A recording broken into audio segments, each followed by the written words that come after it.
La maison au murmure d'Almadi. Dans le quartier d'Almadi, là où les grandes villas se dressent face à l'océan et où les murs semblent faits pour garder les secrets des puissants, une demeure attirait plus les regards que les autres. Pas pour sa beauté, ni pour sa taille, même si les deux étaient indéniables. Mais pour l'impression étrange qu'elle dégageait, surtout la nuit, lorsque les vagues venaient frapper les rochers, comme si elles essayaient d'avertir quelqu'un. La maison Diouf.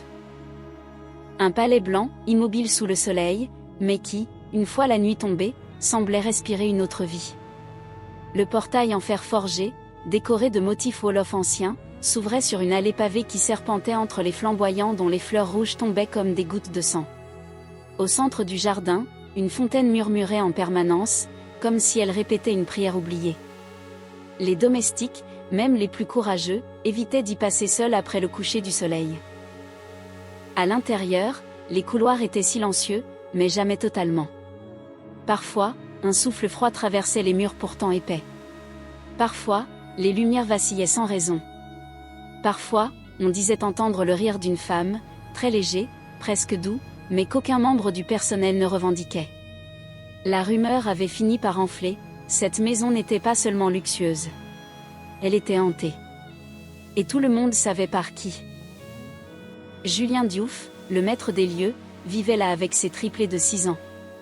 3 enfants nés le même jour, liés par un destin que personne ne comprenait encore mais que beaucoup craignaient.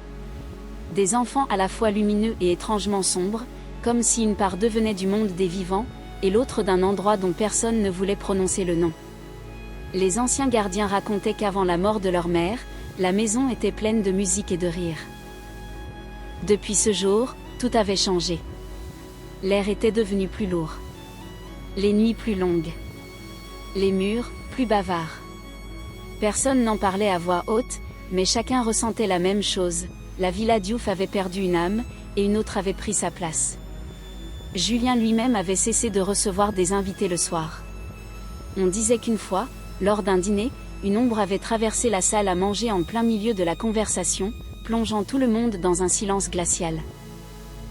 Depuis, personne n'osait vraiment s'attarder trop longtemps dans la maison. Tout le monde pressentait qu'elle abritait quelque chose qui n'appartenait plus au monde des vivants. Les voisins, eux, avaient leur propre théorie. Certains affirmaient que la mère des triplés n'était jamais vraiment partie. D'autres disaient qu'elle cherchait à protéger quelque chose. Ou quelqu'un. D'autres encore juraient qu'ils avaient entendu, certaines nuits, le bruit de pas féminins marcher sur la terrasse, alors même que Julien et ses enfants dormaient profondément. Mais la vérité, personne ne l'avait encore découverte. Ce soir-là, un vent inhabituellement froid descendit de l'océan et fit frissonner les feuilles des flamboyants. La lumière de la terrasse clignota, comme si elle hésitait à rester allumée. Et dans la salle de jeu, où tout semblait toujours en désordre, un petit cheval en bois se mit à avancer seul, lentement, sur le tapis. La maison respirait. La maison veillait. La maison attendait. Et au cœur de ce silence pesant, un murmure se fit entendre, si léger qu'il aurait pu passer pour un souffle de vent. Un murmure de femme. La maison savait qu'une nouvelle arrivée approchait. Une femme qui n'avait peur de rien, même pas du ciel lui-même. Une femme qui allait changer le destin des enfants, et réveiller ceux qui dormaient depuis trop longtemps dans les murs. Aminata Sow. Elle ne le savait pas encore. Mais la maison l'attendait déjà. Les triplés du chaos. Dans tout Dakar, rares étaient ceux qui n'avaient pas entendu parler des triplés Diouf. Pas parce qu'ils étaient nés dans une famille riche ou influente. Pas même parce qu'ils avaient perdu leur mère le jour même où ils avaient respiré pour la première fois. Non. Leur réputation venait d'autre chose. Une énergie imprévisible. Une présence déroutante. Quelque chose qu'on ne pouvait pas vraiment expliquer, mais que chacun ressentait au premier regard. Le plus étrange, c'était que leur changement d'humeur semblait suivre des courants. Comme si quelque chose d'invisible influençait chaque geste, chaque mot. Dans la salle de jeu, par exemple, les jouets ne restaient jamais en place. Même lorsqu'ils dormaient, les nounous juraient entendre des bruits étouffés, comme si de petites mains continuaient de jouer dans l'ombre. Les murs étaient couverts de dessins, mais pas de simples maisons ou de soleils souriants. Les triplés dessinaient des silhouettes longues, des formes féminines floues, ou des symboles que personne ne reconnaissait. Parfois, on retrouvait même ces dessins alors que les enfants n'avaient pas touché un seul crayon. Chaque nounou essayait de gérer la situation à sa manière. Certaines imposaient l'autorité, d'autres choisissaient la douceur. Aucune méthode ne fonctionnait. En quelques heures, les enfants prenaient le dessus. Ils criaient, renversaient, testaient, poussaient à bout. Comme si quelque chose en eux cherchait à provoquer, à épuiser, à éloigner. Une femme avait même été retrouvée en larmes dans le jardin, le visage blême, jurant avoir entendu une voix de femme chuchoter dans son dos alors qu'elle croyait être seule. Une autre avait quitté la maison en pleine nuit, sans même réclamer son salaire. Une troisième avait fait un signe de croix en franchissant le portail, refusant de revenir même pour récupérer ses affaires. Julien Diouf, impuissant, assistait à cette valse épuisante. Il aimait profondément ses enfants, mais il avait renoncé à comprendre ce qui se passait dans sa propre maison. Il voyait leur détresse, leur agitation, leur solitude, mais il voyait aussi une ombre derrière leurs yeux. Quelque chose qu'il n'osait plus regarder trop longtemps. Quelque chose qu'il feignait d'ignorer, par nécessité ou par peur. Les triplés, entre eux, communiquaient d'une manière étrange. Un simple regard suffisait. Un sourire. Un clignement. Ils semblaient se comprendre sans parler. Comme s'ils partageaient la même pensée. La même mémoire. Le même secret. Aïcha était la plus silencieuse. Elle observait beaucoup. Ses yeux sombres suivaient toujours un point derrière l'épaule des gens, comme si quelqu'un d'autre se trouvait là. Karim était le plus impulsif, celui qui renversait d'un geste ce qu'Aïcha venait de construire. Mamadou, lui, oscillait entre les deux, parfois rieur, parfois distant, parfois figé soudainement comme s'il écoutait quelque chose qu'aucun autre être humain ne pouvait entendre.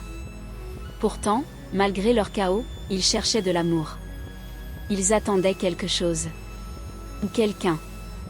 Le jour où Aminata Sow franchirait le portail, ils n'avaient aucune idée de ce qui allait changer. Mais ils sentaient déjà un mouvement. Une vibration. Une présence nouvelle qui s'approchait lentement de leur monde. Ce matin-là, alors que le soleil se levait sur les plages des Almadies, les triplés se tenaient ensemble au milieu de la salle de jeu, étrangement silencieux. Aïcha leva la tête, fixant un coin sombre du plafond. « Elle arrive », murmura-t-elle. Karim hocha la tête, comme s'il entendait le même souffle qu'elle. Mamadou sourit. Pas un sourire joyeux. Un sourire soulagé. Comme si, enfin, quelque chose venait répondre à l'appel silencieux qu'il lançait depuis 6 ans. L'entrée d'Aminata Sow. Le taxi s'arrêta devant la grande villa des Almadies, ses murs blancs éclairés par un soleil déclinant qui faisait briller chaque carreau comme une façade de cristal. Aminata Sow resta immobile un instant, posant ses 2 pieds au sol avec la précaution de quelqu'un qui sait que sa vie entière dépend peut-être de ce qui va se passer derrière ces murs. Elle inspira longuement, ajusta son foulard bleu nuit et referma doucement la portière. Dans la poche intérieure de son sac, l'enveloppe contenant les devis de l'opération de sa fille pesait plus lourd que tout ce qu'elle avait jamais porté. Aminata n'avait qu'un objectif, obtenir ce poste. Peu importaient les rumeurs, les récits de nounous traumatisés, les histoires de crises interminables et d'enfants incontrôlables. Sa fille, Sokna, hospitalisée depuis des semaines, n'avait plus beaucoup de temps.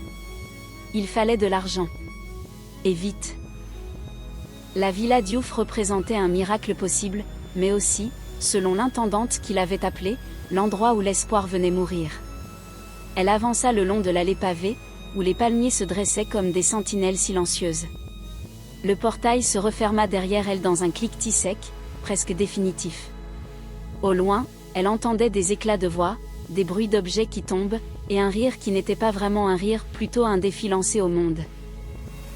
Elle reconnut immédiatement ce dont l'intendante avait parlé au téléphone, les triplés. La porte d'entrée s'ouvrit avant qu'elle n'atteigne le perron. Une femme rondelette, essoufflée, les traits tirés, lui fit signe d'entrer d'un geste vif. « Vous êtes Aminata Sow ? » ?»« Oui, madame. »« Parfait. Venez, et que Dieu vous accompagne. » Le hall était immense, encore plus que ce qu'elle avait imaginé. Les lustres scintillaient, les sols en marbre reflétaient son visage comme un miroir. Mais l'air, lui, portait une tension étrange, Un mélange de luxe et de tempête, comme si la maison s'était habituée à retenir son souffle. Un vase brisé au pied d'un escalier. Des crayons éparpillés comme des projectiles. Un coussin éventré. Aminata ne dit rien. Elle avançait, observant tout, comme si chaque détail pouvait l'avertir du monde dans lequel elle s'apprêtait à entrer. L'intendante lui tendit un uniforme impeccablement plié. Nous avons déjà eu 3 candidates cette semaine. Je ne vais pas vous mentir, aucune n'a tenu plus de 2 jours. Certains pas plus de 2 heures. Les enfants, comment dire? Elle hésita, puis soupira. Ils sont intelligents, mais ils ne font confiance à personne. Depuis la mort de leur mère, c'est comme si toute la maison était déséquilibrée. Aminata hocha simplement la tête. Son regard était calme, décidé. Ce calme-là, elle ne l'avait pas appris dans les livres, il venait de la vie. De toutes les tempêtes qu'elle avait déjà traversées. Elle posa une main sur sa poitrine, sentant le petit pendentif que sa fille lui avait confié avant son hospitalisation. « Je ferai tout mon possible », dit-elle d'une voix douce mais solide. « Pour eux, et pour moi. » L'intendante l'observa quelques secondes, presque déstabilisée par cette détermination sans éclat mais profondément réelle. « Alors suivez-moi », murmura-t-elle. « Les enfants sont dans la salle de jeu. Si vous survivez à ce premier contact, peut-être que vous avez une chance. » Aminata réajusta son sac en toile et s'avança dans le couloir, chaque pas résonnant comme un battement de tambour.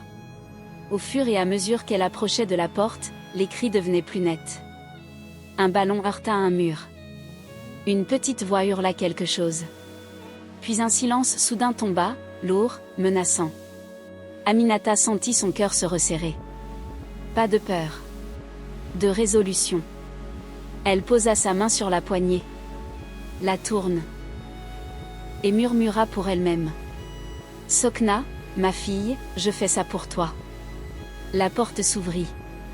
Et l'histoire put enfin commencer.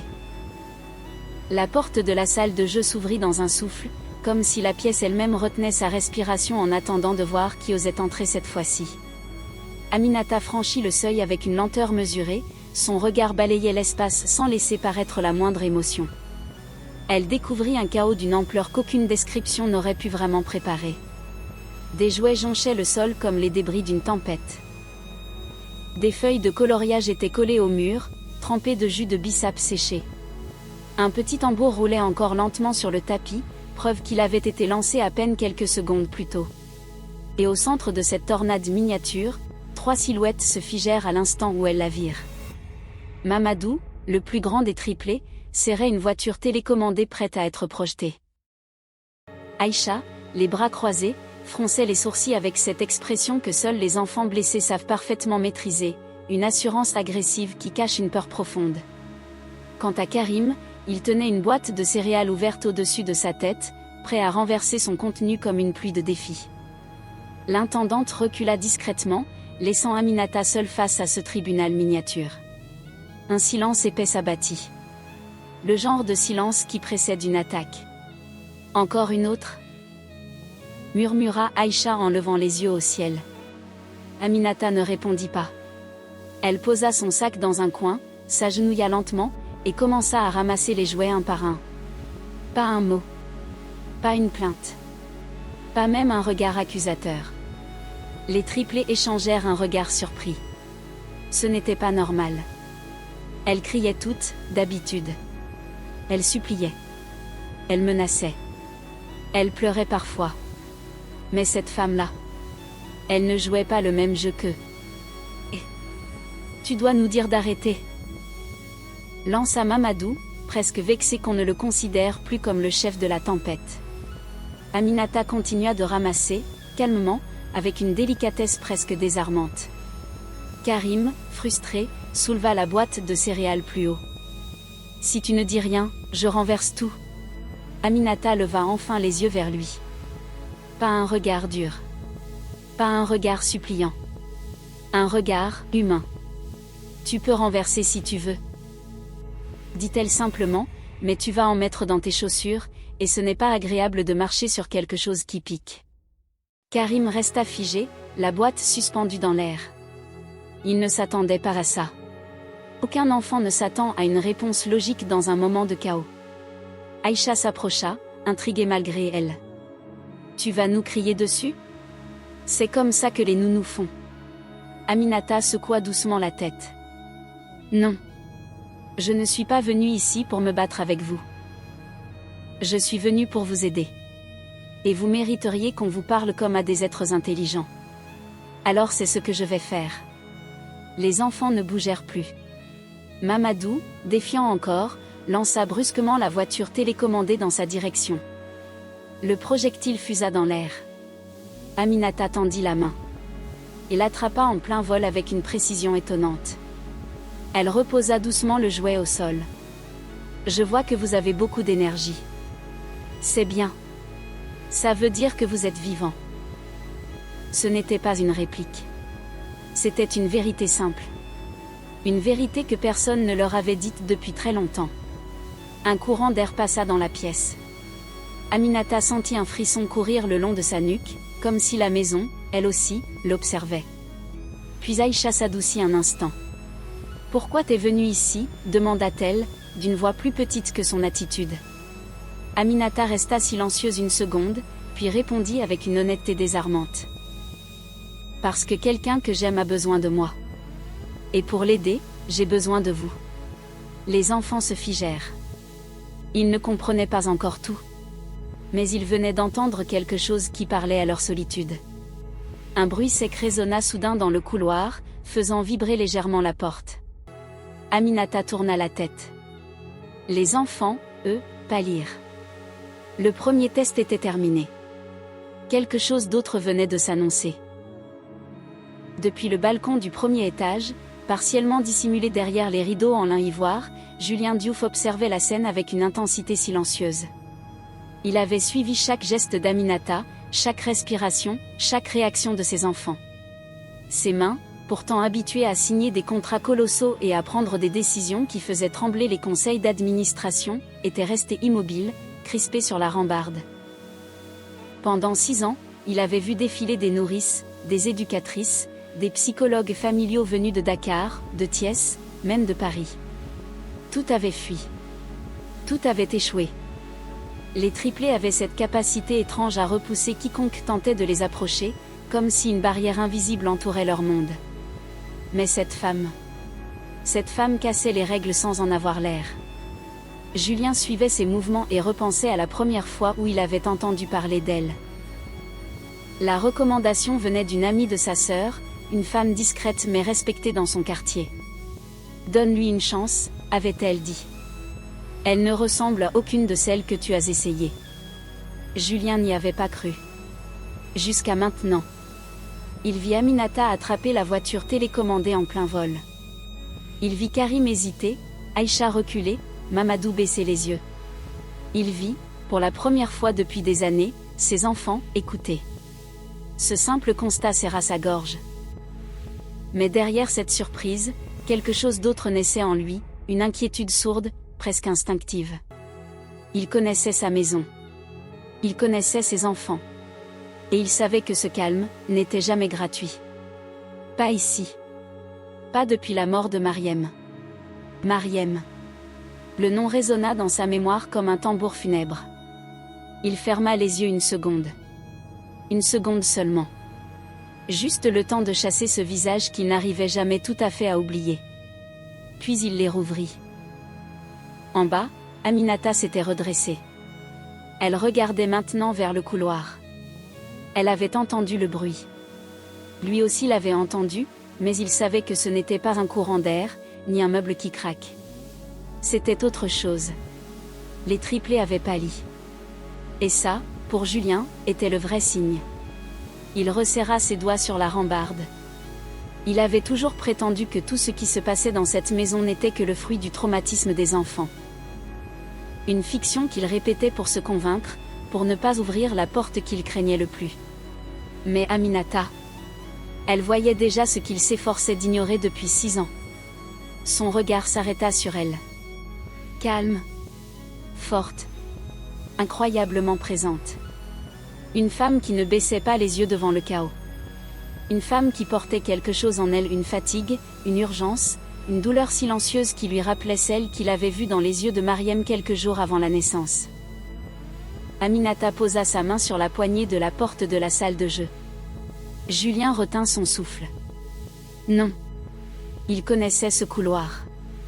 Il savait que la maison respirait autrement à cet endroit. Comme si l'air y devenait plus lourd. Comme si quelqu'un attendait. Et pourtant, elle ouvrit. Le couloir était vide. Mais il le sentit. Elle le sentit. Les enfants le sentirent. Une présence. Une vibration sourde.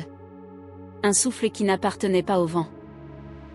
Julien se recula instinctivement dans l'ombre du balcon. Pas par lâcheté. Mais parce que depuis 6 ans, il avait appris une règle. Lorsqu'elle se manifeste, il vaut mieux ne pas être vu. Cependant, cette fois, quelque chose était différent. L'entité semblait attentive. Curieuse. Comme si l'arrivée d'Aminata avait réveillé un fil invisible entre les vivants, de l'autre côté. Julien sentit un frisson parcourir son dos. Et une seule question le transperça. Cette femme vient-elle sauver mes enfants? Ou réveiller ce que j'ai passé 6 ans à enterrer?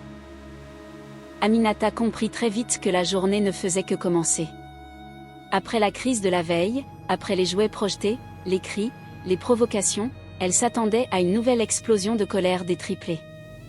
Pourtant, ce matin-là, en entrant dans la salle de jeu, elle trouva Mamadou, Aïcha et Karim assis côte à côte, silencieux, le regard baissé comme 3 statues vivantes. Aucun jouet ne traînait. Aucun murmure. Rien. Ce mutisme soudain n'avait rien d'innocent. Aminata s'approcha lentement. Les enfants levèrent la tête au même instant, leurs yeux sombres reflétant quelque chose qu'elle n'arrivait pas à définir, ni de la peur, ni de la haine. Quelque chose de plus profond. De plus ancien. « Bonjour », dit-elle doucement. « Vous avez bien dormi ? » Aucun son. Pas même un oscillement de tête. Elle s'agenouilla à leur hauteur. Le silence devint plus lourd encore, si lourd qu'elle eut l'impression d'entendre son propre cœur taper dans sa poitrine. Aïcha jouait avec un fil de son pull, mais ses doigts tremblaient. Mamadou fixait un point invisible derrière l'épaule d'Aminata. Karim, lui, respirait trop lentement, comme s'il imitait une voix qu'elle ne pouvait pas entendre. Aminata sut ce que c'était. Un test. Un test plus dangereux que les cris, que les objets lancés, que les caprices impossibles de la veille. Un test psychologique. Un test de résistance. Elle inspira. « Vous savez, je peux attendre, dit-elle. Le silence ne me fait pas peur. » Elle se releva et commença à ranger calmement la salle, pièce par pièce. Aucun enfant ne bougea. Lorsqu'elle ramassa une petite voiture abandonnée sous une étagère, elle sentit un frisson passer derrière elle. Elle se retourna. Les 3 enfants la fixaient maintenant, immobiles, synchronisés, comme si quelqu'un leur avait donné un ordre silencieux. « Vous voulez m'aider » demanda-t-elle avec un sourire. « Rien. » Alors Aminata continua, sans accélérer, sans montrer la moindre irritation. Elle fredonna même un air wolof, une berceuse ancienne que sa mère lui chantait lorsqu'elle avait peur la nuit. Au bout de quelques secondes, elle entendit un bruit très léger, un souffle, un soupir, un début de fissure dans leur mur du silence. Mamadou cligna des yeux. Aïcha serra ses doigts. Karim tourna à peine la tête. Il craquait. Elle posa la dernière boîte de jouets sur une étagère, puis se tourna vers eux. « Je vais préparer le petit déjeuner. Si vous voulez me rejoindre, je serai dans la cuisine. » Elle commença à avancer sans les regarder. C'était un risque calculé. À peine avait-elle franchi la porte que de minuscules pas se mirent à la suivre. 3 silhouettes, hésitantes mais décidées. Dans le couloir, Julien Diouf observait discrètement. Il avait tout vu. Le silence brisé. La présence rassurante d'Aminata. La réaction presque, instinctive des triplés en sa présence. Il fronça les sourcils. Depuis 6 ans, ses enfants n'avaient jamais obéi à personne. Jamais suivi quelqu'un de leur plein gré. Jamais. Un frisson lui parcourut l'échine. Aminata n'avait pas seulement gagné leur attention. Elle avait franchi un territoire invisible que personne, avant elle, n'avait réussi à atteindre. Et Julien comprit, pour la première fois, qu'elle n'avait pas peur du silence. Elle savait écouter ce que beaucoup n'entendaient pas. La nuit tomba sur la villa des Almadi comme un rideau trop lourd, étouffant même le murmure du vent venant de l'océan. Après une journée tendue, les triplés avaient enfin été couchés. Julien Diouf s'était enfermé dans son bureau, prétextant du travail, mais Aminata sentait bien qu'il fuyait quelque chose. Peut-être la vérité. Peut-être ses propres souvenirs. Elle, en revanche, restait lucide. Trop lucide. Depuis son arrivée dans cette maison, quelque chose se serrait autour d'elle. Une présence. Une sensation d'être observée sans jamais voir de regard. Et ce soir-là, tout changea. Il était un peu plus de minuit quand Aminata, assise dans la petite chambre de service, sentit un courant d'air glacial lui frôler la nuque. Elle se figea. Toutes les fenêtres étaient fermées. Elle se leva lentement, tendant l'oreille. Au début, elle ne perçut rien, puis un bruit infime, presque imperceptible lui parvint. Un tic, tic, tic répétitif. Comme si un objet heurtait doucement le sol. Aminata s'avança dans le couloir plongé dans la pénombre. Ses pas résonnaient faiblement sur le marbre, mais le reste de la maison semblait retenir son souffle. Lorsqu'elle atteignit le salon, elle vit quelque chose qui la fit s'arrêter net. Les jouets des triplés étaient éparpillés partout au sol. Pas comme après une journée agitée. Non. Placés en ligne, orientés vers l'escalier, comme s'ils formaient un chemin. Des voitures miniatures, un camion de pompiers, un tambour d'enfant, une poupée. Tous pointaient dans la même direction. Le tic, tic, tic venait de là-haut. Aminata sentit sa gorge se nouer, mais elle monta les marches une à une. À mesure qu'elle montait, la température chutait. Au palier du premier étage, un souffle glacé traversa le couloir, et la lumière du plafonnier vacilla. Une ombre glissa alors contre le mur. Elle ne bougea pas. Elle ne disparut pas. Elle attendit. Aminata savait qu'elle n'était pas seule. Elle déglutit, approcha sans bruit de la chambre des triplés et posa sa main sur la poignée. Son cœur battait trop vite. Elle inspira profondément et poussa la porte. La pièce était plongée dans un silence absolu. Mamadou dormait paisiblement.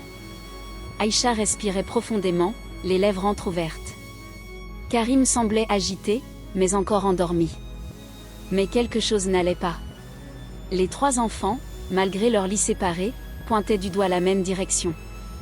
Le coin le plus sombre de la chambre. Là où la lumière n'entrait jamais. Là où la forme que l'on aperçoit du coin de l'œil disparaît dès qu'on la fixe trop longtemps. Aminata allait s'approcher lorsqu'un bruit sourd éclata derrière elle. Elle se retourna brusquement. Les jouets se mirent à rouler tout seuls sur le parquet. D'abord un. Puis deux. Puis tous. Ils tournaient en cercle, s'entrechoquant, accélérant comme pris dans une spirale invisible. Le bruit devint assourdissant, presque agressif, et pourtant... aucun des enfants ne se réveilla. C'était impossible. Anormal. Aminata fit un pas vers eux, prête à arrêter ce chaos, quand quelque chose la stoppa net. Une voix. Faible. Feutrée. Si proche qu'elle sembla sortir de derrière son oreille. Ils ne dorment pas. Ils écoutent. Aminata se figea. Ses yeux se levèrent lentement. Dans le coin sombre, deux silhouettes brillantes, deux petits éclats blancs, apparurent. Comme des yeux. Des yeux qui ne clignaient pas. Des yeux qui l'attendaient. La température chuta encore. Un souffle invisible traversa la chambre. Les triplés murmurèrent quelque chose, tous les trois en même temps. Un seul mot. Un seul nom. Maman. Aminata sentit son sang se glacer. Les jouets s'arrêtèrent net. Les silhouettes disparurent. Et la chambre redevint parfaitement silencieuse. Mais elle le savait. Ce n'était que le début. La maison venait d'ouvrir les yeux. Et la nuit des premiers signes ne faisait que commencer. Au petit matin, la lumière dorée venant de l'océan tenta de réchauffer la villa des Almadi, mais Aminata savait déjà que cela ne suffirait pas. La nuit de la veille l'avait marquée d'une façon qu'elle n'osait pas encore nommer. Elle n'avait presque pas dormi. Pas après avoir vu ses yeux. Pas après avoir entendu ce murmure. Les triplés descendirent pour le petit déjeuner avec une lenteur inhabituelle. Aucune bataille de coussins, aucun rire strident, aucun désordre soudain. Mamadou traînait son doudou en silence, Aïcha serrait une poupée contre elle, et Karim évitait soigneusement de croiser le regard d'Aminata. Les domestiques eux-mêmes semblaient nerveux. Beaucoup avaient entendu les jouets rouler dans la nuit, mais personne n'avait osé quitter sa chambre pour vérifier. Aminata les observa un instant, puis prit une grande inspiration. Les enfants. Il faut qu'on parle. Les trois têtes se levèrent en même temps. Un frisson parcourut le dos d'Aminata. Ils avaient ce même regard qu'ils avaient eu dans la chambre, quand ils avaient murmuré maman d'une seule voix. Elle les installa autour de la petite table de la cuisine, là où les employés venaient habituellement manger. Un lieu simple, rassurant, loin de l'atmosphère glaciale du grand salon. Ce qu'il s'est passé hier, vous l'avez vu, n'est-ce pas? Les triplés se regardèrent timidement. Aïcha fut la première à parler, d'une voix presque inaudible. Elle était là. Mamadou hocha la tête. Karim se contenta de serrer les dents. Aminata déglutit. Qui ça, elle? Aïcha posa sa poupée sur la table, comme si elle avait besoin d'un témoin. La dame qui nous suit. Mamadou ajouta en murmurant. Depuis qu'on est bébé. Aminata sentit un froid se glisser dans ses poumons. Mais, pourquoi elle vous suit? Cette fois, aucun des enfants ne répondit tout de suite. Ils évitaient tous la question. C'est finalement Karim, le plus silencieux des trois, qui releva les yeux. Parce qu'elle est triste. Un frisson secoua Aminata. La même phrase que les enfants utilisent quand ils parlent d'un parent disparu. Une phrase qu'on murmure pour apaiser un chagrin trop grand pour être expliqué. Elle vous fait peur? Demanda Aminata. Les enfants hésitèrent. Parfois, répondit Mamadou. Mais pas quand elle nous parle, ajouta Aïcha. Aminata sentit une sueur froide glisser dans son dos. Elle, vous parle? Quand? Aïcha toucha son oreille du bout du doigt. La nuit. Quand les lumières s'éteignent. Elle dit qu'on doit l'écouter. Karim, lui, garda les yeux fixés sur la table. Et qu'on doit faire attention à papa. Aminata se raidit. À votre père? Pourquoi? Les enfants se turent. Le silence se fit si lourd qu'on aurait pu croire que la villa entière retenait son souffle. Aminata leur parla avec douceur, d'une voix basse, rassurante. Ce que vous me dites reste entre nous. Je suis là pour vous protéger. Mais j'ai besoin de comprendre. Qu'est-ce qu'elle veut? Mamadou hocha la tête. Aïcha serra fort sa poupée. Et Karim finit par répondre, dans un souffle presque brisé. Elle veut revenir. Aminata sentit son cœur rater un battement. Revenir, d'où? Karim leva enfin les yeux. Ses pupilles reflétaient une peur qu'un enfant ne devrait jamais connaître. Du noir. Là où elle est bloquée. Aïcha ajouta, avec une innocence glaçante. Elle dit que quelqu'un l'a empêchée de revenir le jour où on est né. Aminata sentit ses jambes trembler. Les mots des enfants, leurs regards, leurs souvenirs confus mais sincères. Tout pointait vers quelque chose qu'elle n'osait pas formuler. Quelque chose de grave. De profondément enfoui. De volontairement étouffé. Et, elle dit autre chose, murmura Aminata. Les enfants échangèrent un long regard silencieux. Ce fut Mamadou qui parla en dernier. Elle dit que ce n'est pas fini. Et qu'elle va bientôt se montrer, vraiment. Aminata sentit son souffle se bloquer. La présence de la veille, les jouets, ses yeux dans l'ombre. Elle comprit alors. Ce n'était pas un simple phénomène étrange. Ce n'était pas une illusion. Ce n'était pas une peur d'enfant. C'était une attente. Une annonce. Un prélude. La mère des triplés revenait. Et cette fois, Aminata serait au centre de tout. Le soleil était au-dessus des Almadies, mais la villa Diouf demeurait plongée dans une atmosphère lourde, presque étouffante. Depuis la discussion du matin, Aminata sentait une présence dans chaque couloir, dans chaque recoin d'ombre, comme si les murs eux-mêmes observaient chacun de ses pas.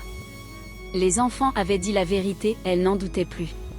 Maintenant, il lui fallait comprendre qui était cette femme dont l'ombre revenait troubler la maison. Et pour cela, une seule personne pouvait l'aider, Julien Diouf. Elle le trouva dans son bureau, une vaste pièce aux murs tapissés de livres et de photos d'affaires, mais curieusement dépourvue d'images de famille.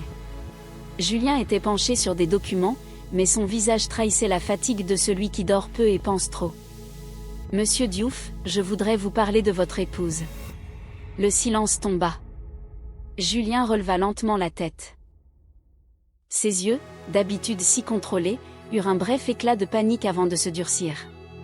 Ce sujet est clos. Aminata sentit son cœur s'accélérer. Elle savait qu'elle prenait un risque immense, peut-être même son emploi. « Je crois que les enfants ont besoin que je comprenne. » Julien se leva brusquement, comme si quelqu'un venait d'enfoncer un couteau entre ses côtes. « Ils sont trop jeunes pour se souvenir. Et vous ne savez rien. Rien. » Il marchait nerveusement, les mains crispées derrière son dos. Aminata n'avait jamais vu un homme aussi puissant paraître aussi fragile. « Les enfants parlent d'elle, dit-elle doucement. Julien s'immobilisa. Un frisson passa sur sa nuque. Ils disent qu'elle les suit. Qu'elle les protège, ou qu'elle les effraie. Julien se retourna, livide. « Aminata, ne vous mêlez pas de ça. Vous n'avez aucune idée d'eux. » Il s'interrompit. Sa respiration se faisait plus lourde. Comme s'il luttait contre quelque chose qu'il ne voulait pas réveiller. Aminata sentit qu'elle devait insister, mais avec prudence. Les enfants ne mentent pas. Ils vivent quelque chose. Et cela a commencé à la naissance. Julien ferma les yeux. Ses doigts tremblaient légèrement. Lorsqu'il parla enfin, sa voix n'était plus qu'un souffle. Ce jour-là, je n'ai pas seulement perdu ma femme. J'ai perdu la paix. Pour toujours. Il se laissa tomber dans son fauteuil, comme écrasé par le poids de souvenirs qu'il avait tenté d'enterrer. Elle s'appelait Nadège. Une femme douce, brillante, déterminée. Elle aimait les enfants plus que tout. Et pourtant, il s'interrompit. Son regard devint lointain. L'accouchement ne s'est pas passé comme prévu. Il y a eu quelque chose. La lumière a vacillé, les machines se sont mises à sonner. Les sages-femmes parlaient d'un problème, mais leur voix semblait venir de loin, comme étouffée. Nadège criait, mais ce n'était pas un cri de douleur. C'était autre chose. Aminata sentait ses mains devenir moites. Ce qu'elle entendait dépassait déjà le cadre du raisonnable. Quand tout s'est calmé, les bébés étaient là. Elle, non. Julien passa une main nerveuse sur son visage. Mais ce n'est pas tout. La nuit même de son décès, l'hôpital a perdu l'enregistrement vidéo de la salle d'accouchement. Et l'acte de décès, il manque des informations essentielles. On m'a dit que c'était une erreur administrative. Une simple omission. Il ricana nerveusement. Une omission. Quelle blague! Aminata sentit une onde glacée parcourir sa colonne vertébrale. « Vous pensez que quelqu'un a caché quelque chose ?» murmura-t-elle. Julien releva les yeux vers elle. Un mélange de peur et de culpabilité s'y lisait clairement. « Je sais que quelque chose a été caché. Et je sais aussi que... » Il hésita. Puis expira lentement. Nadège n'est jamais vraiment partie. Aminata sentit l'air se contracter autour d'eux. « Vous l'avez vu ?» demanda-t-elle d'une voix tremblante. Julien serra les dents. « Pas clairement. Pas comme vous et moi.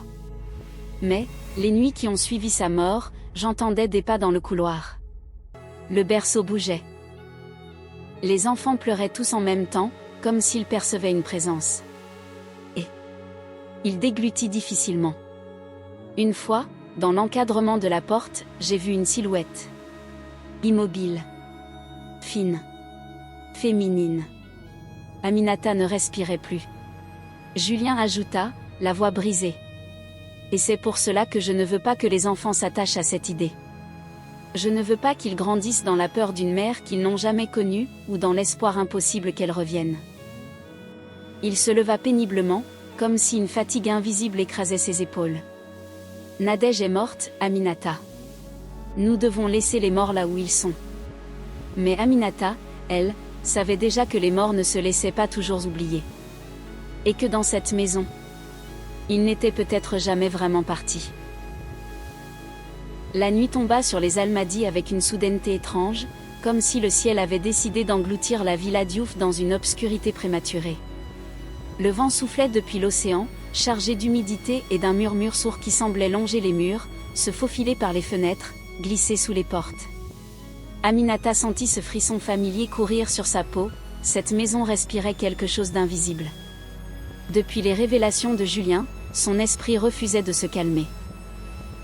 Des fragments de phrases tournaient en boucle dans sa tête. Nadège n'est jamais vraiment partie. Une silhouette dans l'encadrement de la porte. Les enregistrements disparus.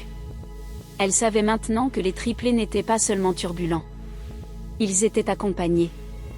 Lorsque l'heure du coucher arriva, Mamadou, Aïcha et Karim se montrèrent inhabituellement silencieux. Ils se serraient les uns contre les autres, comme si leurs petites épaules tentaient de se soutenir contre quelque chose qu'ils seuls percevaient. « Tanti, tu vas rester longtemps avec nous cette nuit ?» demanda Aïcha, ses yeux noisettes pleins d'inquiétude. Aminata esquissa un sourire rassurant. « Jusqu'à ce que vous dormiez profondément, ma puce. Je suis là. » Mais au fond d'elle, elle savait que les enfants n'avaient pas peur du noir. Ils avaient peur d'autre chose. Une fois la lumière éteinte, la chambre s'emplit du bruit régulier des vagues au loin. Les enfants s'endormirent lentement, bercés par la voix douce d'Aminata. Elle resta à leur côté encore quelques minutes, puis sortit en refermant la porte doucement. Le couloir était plongé dans une pénombre dense. Seules les lampes murales diffusaient une lueur chaude et vacillante, comme des flammes hésitantes. Aminata inspira profondément. Tout ira bien. C'est ce qu'elle tentait de se convaincre. Elle avança de quelques pas, puis s'arrêta net. Une sensation glacée, presque électrique, lui traversa l'échine. Comme si quelqu'un se tenait juste derrière elle.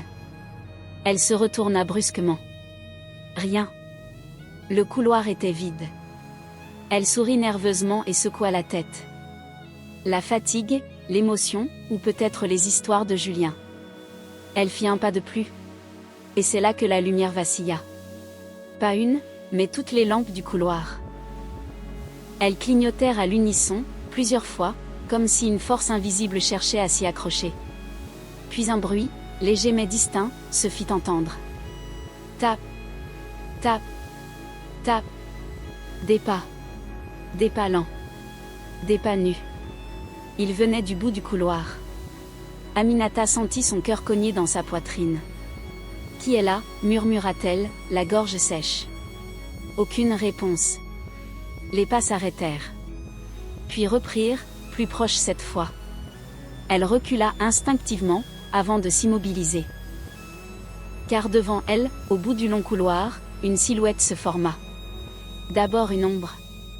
Floue. Puis plus nette. Une forme féminine. Fine. Immobilisée. Exactement comme Julien l'avait décrite. Aminata sentit l'air autour d'elle devenir lourd, comme s'il épaississait. Un souffle glacial passa sur sa joue. Nadège. Le mot lui avait échappé. La silhouette ne bougea pas. Mais l'ombre, derrière elle, vibrait comme si elle était faite d'un autre monde. Aminata voulut crier. Ou courir. Ou prier. Mais rien ne sortit. Ses jambes semblaient clouées au sol. La silhouette avança d'un pas. Aminata recula d'un pas. Puis quelque chose d'incroyable se produisit. À mi-couloir, les jouets des enfants restés là après la journée se mirent à bouger. Une petite voiture glissa. Une poupée se renversa. Un ballon roula jusqu'au pied d'Aminata comme poussé par une main invisible. La silhouette s'arrêta. Le ballon s'immobilisa. Aminata, tremblante, comprit alors une chose essentielle. Cette présence ne flottait pas au hasard dans la maison. Elle venait toujours là où se trouvaient les enfants. Toujours vers eux. Toujours pour eux. Mais était-ce pour les protéger? Ou pour les reprendre? Un souffle glacé traversa soudain tout le couloir. Les lumières s'éteignirent d'un coup. Noir total. Et dans cette obscurité parfaite, une voix, à peine un murmure, glissa tout près de l'oreille d'Aminata. Ne les laisse pas partir. La lumière revint. La silhouette avait disparu. Mais le ballon, lui, roulait encore doucement, comme si une main venait tout juste de le pousser. Cette nuit-là, Aminata sentit quelque chose changer dans l'air, comme si la villa elle-même retenait son souffle. Les enfants venaient tout juste de s'endormir, chacun dans sa chambre parfaitement rangée, mais un silence trop lourd s'abattit soudain sur la maison. Pas celui, paisible, qui suit les rituels du coucher. Non. C'était autre chose. Une pause étrange. Presque un avertissement.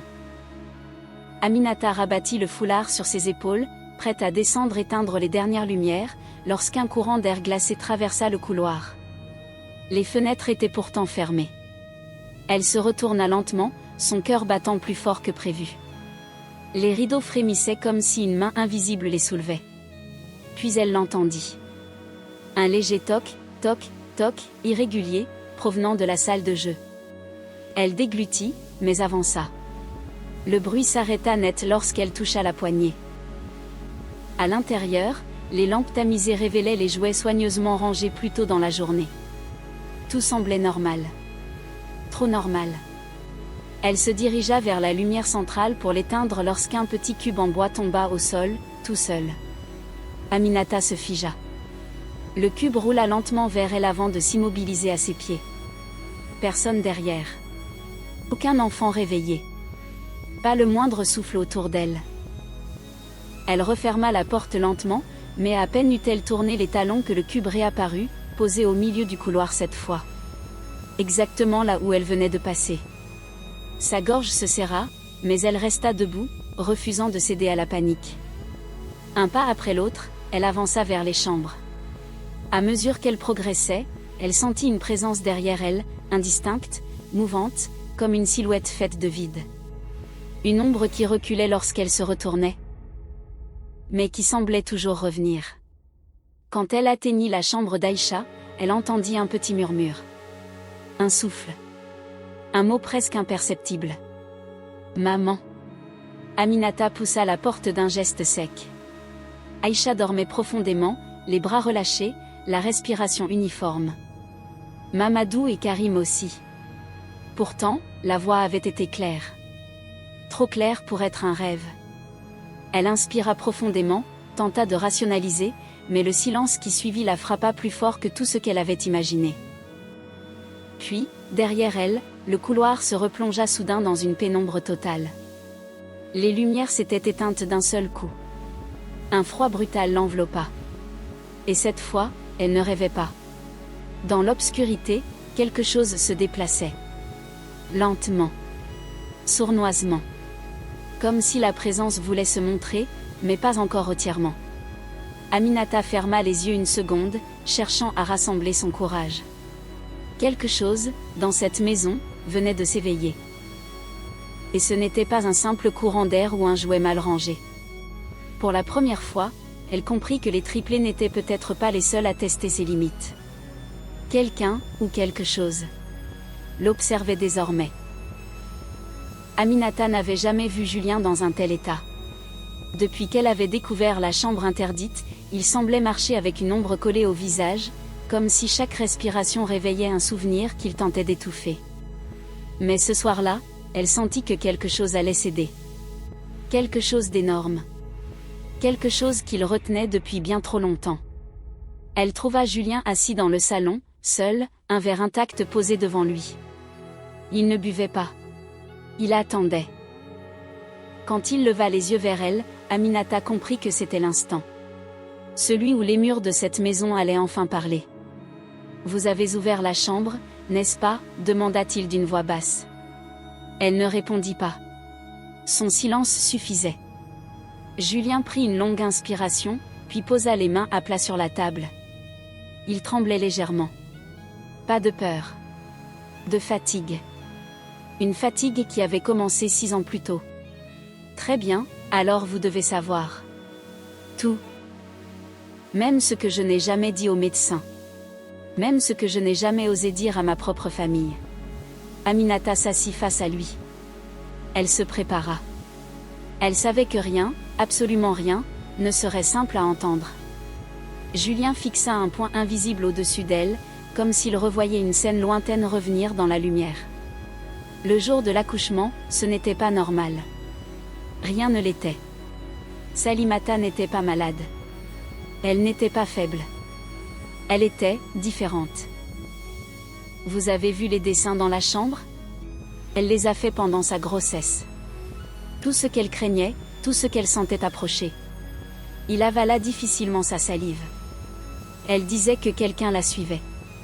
Qu'une femme se tenait au pied du lit la nuit. Une femme que personne d'autre ne voyait. Une femme qui voulait les enfants. Un frisson parcourut le dos d'Aminata. Ce qu'elle-même avait ressenti depuis des semaines, Salimata l'avait ressenti avant. Le jour de la naissance, continua Julien, la lumière a clignoté plusieurs fois dans la salle. Les infirmières se sont figées. Les moniteurs se déréglaient. Et juste avant que les triplés sortent, elle a crié. Il ferma les yeux. Ce souvenir-là le déchirait encore. Elle a crié le nom d'une personne que je ne connaissais pas. Un nom qu'elle n'avait jamais prononcé. Elle disait. Elle arrive. Puis tout s'est arrêté. Le silence. Le froid. Comme si la pièce entière s'était vidée de vie. Et quand les enfants ont enfin respiré, elle ne respirait plus. Un long silence s'abattit entre eux. Aminata sentit un poids dans sa poitrine. Un poids ancien. Tragique. Les médecins ont parlé d'un arrêt cardiaque soudain. Mais ce n'est pas ce que j'ai vu. Pas ce que j'ai senti. Il y avait quelque chose d'autre dans cette pièce. Quelque chose que je n'ai jamais pu expliquer. Une présence. Une femme. Une ombre qui s'est dissipée quand Salimata est partie. Il se passa une main sur le visage.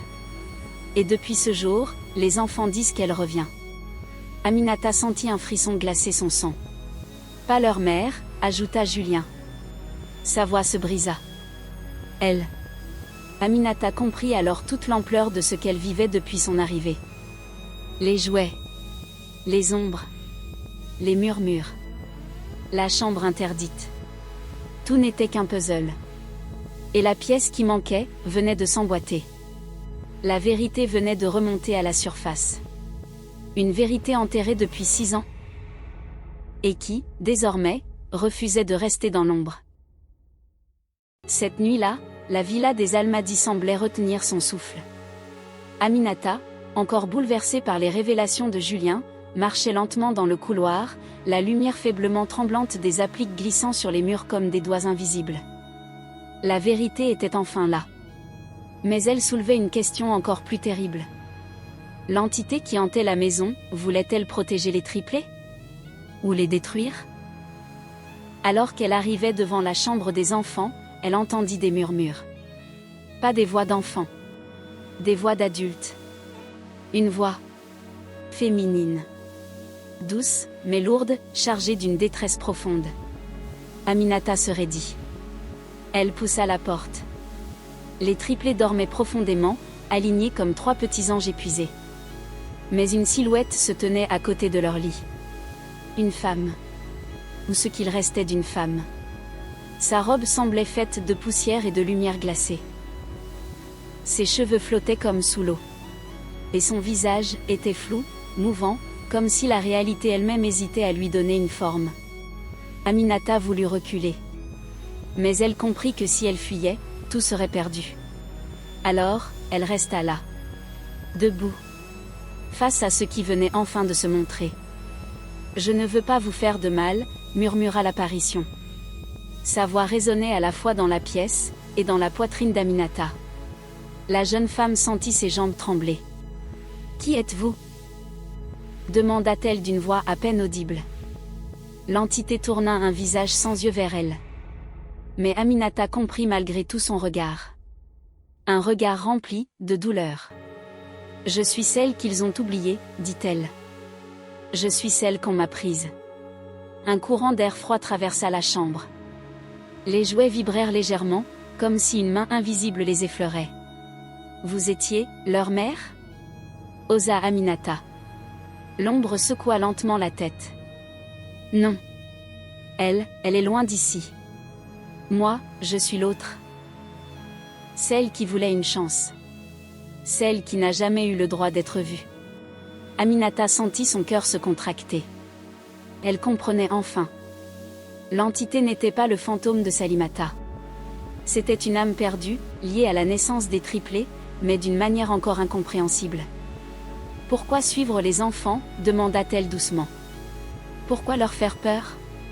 Cette fois, la silhouette sembla vaciller, comme prise dans une tempête intérieure. Parce qu'ils appartiennent à deux mondes. Et que moi, je n'appartiens plus à aucun. Un murmure déchiré s'échappa de ses lèvres invisibles. Je veux les protéger.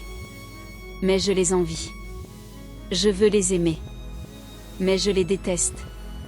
Je veux rester. Mais je veux partir. Aminata sentit un frisson lui parcourir l'échine. Cette entité n'était pas simplement malveillante. Elle était déchirée. Soudain, la silhouette se tourna entièrement vers elle. Aminata. Le son de son prénom dans cette voix venue d'ailleurs lui glaça le sang. Tu es la seule qui me voit pour ce que je suis. La seule qui n'a pas peur de moi. La seule qui pourrait me libérer, ou me condamner. Un souffle glacé traversa la pièce. L'entité se pencha vers les enfants, puis vers Aminata. Tu devras choisir. Bientôt. Très bientôt. Puis, en un battement d'air froid, elle disparut. La chambre retrouva son silence. Les enfants dormirent comme si rien ne s'était passé. Aminata demeura immobile. Parce qu'elle savait que pour la première fois, ce n'était pas un avertissement. C'était une promesse. La nuit s'était refermée sur la villa des Almadi comme une cage. Et Aminata, seule dans le couloir silencieux, sentit pour la première fois que quelque chose dans cette maison ne la laisserait plus partir indemne. Depuis l'apparition de l'entité, une tension invisible flottait partout. Dans les murs, dans l'air, dans les ombres qui vibraient au coin des pièces. Même les triplés, d'habitude bruyants comme une tempête, semblaient marcher plus lentement, comme s'ils savaient que quelque chose avait changé. Quelque chose qui les suivait. Qui les jugeait.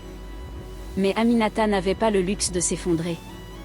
Au même moment, dans un hôpital de Dakar, sa fille Léna se battait pour respirer.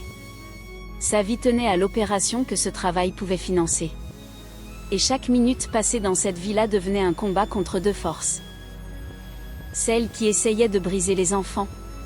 Et celle qui essayait de la briser, elle. Alors, cette nuit-là, elle prit une décision. Elle affronterait l'esprit. Et elle le ferait seule. Elle se rendit dans l'ancien bureau de Salimata, la mère défunte. Un lieu où personne n'entrait jamais. Julien lui avait interdit, mais Aminata sentait qu'elle n'avait plus le choix. La porte était fermée. Mais lorsque sa main effleura la poignée, un déclic retentit, comme si quelque chose de l'autre côté l'invitait à entrer. Elle poussa. Le bureau était resté figé dans le temps. Sur le bureau, une photo de famille où Salimata souriait, radieuse, ignorant l'ombre qui rôdait déjà autour d'elle ce jour-là. Des dossiers, des lettres, un carnet relié de cuir. Aminata l'ouvrit. À la première page, une phrase, écrite d'une main précipitée. Si quelqu'un lit ceci, c'est que je n'ai pas survécu. Aminata sentit sa gorge se serrer. Elle tourna les pages, une à une, découvrant les derniers mois de grossesse de Salimata. Les nuits où elle disait entendre une femme pleurer. Les visions dans le miroir. Les ombres qui se tenaient au pied du lit. Et enfin, une entrée, écrite la veille de sa mort. Elle veut mes enfants. Je ne sais pas pourquoi. Je ne sais même pas qui elle est. Mais elle dit qu'elle les protégera. Puis elle dit qu'elle les prendra. Je ne dors plus. Je ne mange plus. Elle me veut, moi aussi. Un frisson glacial traversa Aminata. Elle referma le carnet pour reprendre son souffle. Mais c'est alors qu'elle entendit un bruit derrière elle. Un souffle. Juste derrière son oreille. Tu sais maintenant, murmura une voix brisée. Aminata se retourna brusquement. L'entité était là. Pas floue. Pas hésitante. Formée. Claire. Presque humaine. Une silhouette de femme, belle et terrible, avec un visage pâle qui semblait sculpté dans la lumière froide. Ses yeux, enfin visibles, étaient deux abîmes de tristesse et de rage mêlée. Tu comprends pourquoi je suis restée, souffla-t-elle. Ils n'auraient pas dû vivre. Mais ils ont vécu. Et moi, on m'a laissé dans l'ombre. Aminata sentit son corps trembler, mais elle ne recula pas. Ce ne sont que des enfants, dit-elle d'une voix ferme. Ils ne méritent pas ta colère. L'esprit se rapprocha d'elle, lentement, comme un prédateur qui confond tendresse et menace. Je ne veux pas leur mal, murmura-t-elle. Je veux ce qui m'a été refusé, une vie. Une mère. Un endroit. Une place. Un courant d'air violent fit claquer les volets. Les lumières vacillèrent. Les murs semblèrent respirer. Tu vas m'aider à rester, dit-elle. Sa voix vibrait comme une lame prête à trancher. Ou je les reprendrai. Tous les trois. Et rien ne pourra m'en empêcher. Aminata sentit son cœur se serrer. Elle pensa à Léna. À sa fille qui l'attendait, fragile, vivante, comptant sur elle. Elle inspira profondément. Puis elle dit. Si je t'aide, tu me laisseras sauver ma fille. Tu jures ? Un long silence. Puis l'ombre sourit. Un sourire trop large, trop triste, trop humain. Je jure, que tout dépendra de toi, Aminata Sow. Et dans un ultime souffle, elle disparut. La pièce devint glaciale. Les pages du carnet se mirent à tourner seules. Aminata comprit alors. L'épreuve venait de commencer. Et au prochain chapitre, quelqu'un ne sortirait pas vivant. La villa des Almadi était plongée dans un silence inhabituel. Pas un souffle. Pas un pas. Pas un rire d'enfant. Juste cette impression suffocante. Que quelque chose s'approchait, lentement, méthodiquement, comme si la nuit elle-même retenait son souffle. Minuit sonnait. Et avec lui, elle revenait. Aminata ouvrit les yeux brusquement. Elle n'avait pas dormi. Elle n'avait même pas essayé. Elle attendait. Parce qu'elle savait que cette nuit, tout se jouerait. Un bruit léger. Un froissement. Un éclat de rire, étouffé. Les triplés. Elle bondit hors du lit et se précipita dans le couloir. À peine arrivée, elle les vit, Mamadou, Aïcha, Karim, debout devant la porte de la chambre interdite, celle qui n'avait pas été ouverte depuis 6 ans. La poignée tournait. Toute seule. Reculez, cria Aminata en les tirant brusquement vers elle. Les enfants obéirent sans discuter, pour la première fois depuis qu'elle les connaissait. La porte s'ouvrit lentement dans un grincement qui semblait venir du fond de la terre. Une silhouette féminine se matérialisa dans l'encadrement.